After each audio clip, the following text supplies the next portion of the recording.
Champions trophy ఫైనల్లో భారత్ పాక్ చేతిలో ఓడిపోవడం ఇప్పుడు అందరికీ షాక్ గురి చేస్తుంది.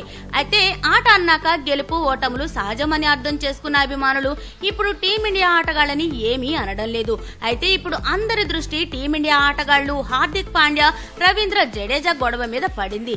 భారీ టార్గెట్ ని చేసే క్రమంలో టీమిండియా టాప్ ఆటగాళ్లంతా ఒకరి తర్వాత ఒకరుగా పెవిలియన్ కి క్యూ కట్టగా ఒక్క హార్దిక్ పాండ్యా మాత్రం పాక్ బౌలర్స్ పై విరుచుకుపడ్డాడు.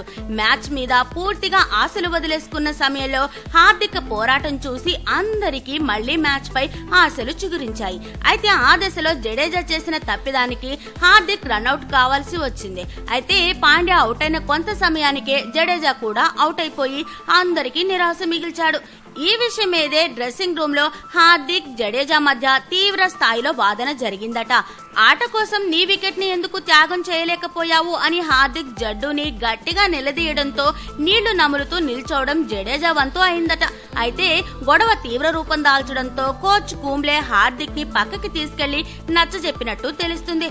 ఏదేమైనా పాక్ మ్యాచ్ పుణ్యమా అంటూ అటు టీమిండియా ఆటగాళ్లు, ఇటు క్రికెట్ ప్రేమికులు బాగా డిసప్పాయింట్ అయ్యారు అని చెప్పుకోవచ్చు.